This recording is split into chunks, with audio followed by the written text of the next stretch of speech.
First ಅವ್ರು ಬಂದ ತಕ್ಷಣನೇ ನನ್ನ ಕೇಳಿದ್ರು ನೀನೇನು ಊಟ ಮಾಡಲ್ವಾ ಅಂತ.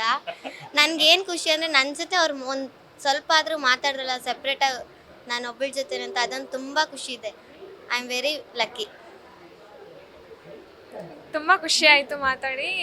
ಚೆನ್ನಾಗಿ ಇಂಟರಾಕ್ಟ್ ಮಾಡಿದ್ರು, ಕೇಳಿದ್ರು ಯಾರ್ಯಾರು ಏನೇನೆಲ್ಲ ಆಗ್ತಾರ ಅಂತ. ಆಮೇಲೆ ಅವ್ರದ್ದು ಎಕ್ಸ್ಪೀರಿಯನ್ಸ್ ಎಲ್ಲ ಶೇರ್ ಮಾಡಿಕೊಂಡ್ರು. ಅವರು ಜಿಯೋಗ್ರಫಿಯಲ್ಲಿ ಹಿಂಗೆ ತುಂಬ ಡಲ್ ಇದ್ದರು ಓದೋದ್ರಲ್ಲಿ. ಜಿಯೋಗ್ರಫಿದಲ್ಲಿ ಮಾರ್ಕ್ಸ್ ಅವ್ರದ್ದು ಚೆನ್ನಾಗಿ ಬರ್ತಿರ್ಲಿಲ್ಲ ಅಂತೆಲ್ಲ ಹೇಳಿದ್ರು. ಮತ್ತು ನಮ್ಮ ಬಗ್ಗೆ ಎಲ್ಲ ಕೇಳಿದ್ರು, ಯಾವ್ಯಾವ ಸಬ್ಜೆಕ್ಟಲ್ಲಿ ಇಷ್ಟ, ಯಾವ್ಯಾವ್ದು ಇಷ್ಟ ಇಲ್ಲ, ಮತ್ತು ದೊಡ್ಡವರಾದ್ಮೇಲೆ ಏನಾಗ್ತೀರಾ ಅಂತ ಎಲ್ಲ ಕೇಳಿದ್ರು. ನಮ್ಗೆ ಇಂಥ ಸಬ್ಜೆಕ್ಟ್ ಬೋರಿಂಗ್ ಆ ಥರ ಏನಾದ್ರು ಅಂದ್ರೆ ಹೇಳಿದ್ರು. ಅವ್ರಿಗೆ ಜಿಯೋಗ್ರಫಿ ತುಂಬ ಬೋರಿಂಗ್ ಅನ್ನಿಸ್ತಿತ್ತಂತೆ. ಅವ್ರು ಆ ಕ್ಲಾಸಲ್ಲಿ ಮಲ್ಕೊಂಡ್ಬಿಡ್ತಿದ್ರಂತೆ. ಅದನ್ನು ಶೇರ್ ಮಾಡಿ ತುಂಬ ಖುಷಿ ಆಗ್ತಿದೆ ಅವ್ರನ್ನ ಮೀಟ್ ಮಾಡಿದ್ದು. ಮತ್ತು ಅವ್ರು ನಮ್ಮ ಜೊತೆ ಎಲ್ಲ ತುಂಬ ಚೆನ್ನಾಗಿ ಮಾತಾಡಿಸಿದ್ರು. ಮತ್ತು ಅವರಿಗೆ ಯಾವ ಸಬ್ಜೆಕ್ಟಲ್ಲಿ ನಿದ್ದೆ ಬರ್ತಾಯಿತ್ತು ಮತ್ತು ಅವರಿಗೆ ಯಾವ ಸಬ್ಜೆಕ್ಟಲ್ಲಿ ಕಡಿಮೆ ಮಾರ್ಕ್ಸ್ ಬರ್ತಾಯಿತ್ತು ಅಂತ ಅವರು ಓಪನಾಗಿ ಹೇಳ್ಕೊಂಡ್ರು, ನಮ್ಮನ್ನು ಕೇಳಿದ್ರು.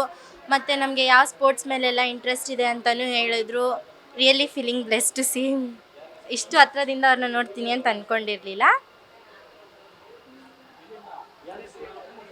ತುಂಬ ಪ್ರೌಡ್ ಫೀಲ್ ಆಗ್ತಿತ್ತು. ಇವ್ರು ತುಂಬ ಚೆನ್ನಾಗಿ ಓಪನಾಗಿ ಮಾತಾಡಿದ್ರು. ಅವರು ಅಂಥ ದೊಡ್ಡ ವ್ಯಕ್ತಿ ನಮ್ಮ ಜೊತೆ ಅಷ್ಟು ಓಪನಾಗಿ ಮಾತಾಡಿದ್ರು, ಖುಷಿ ಆಯಿತು.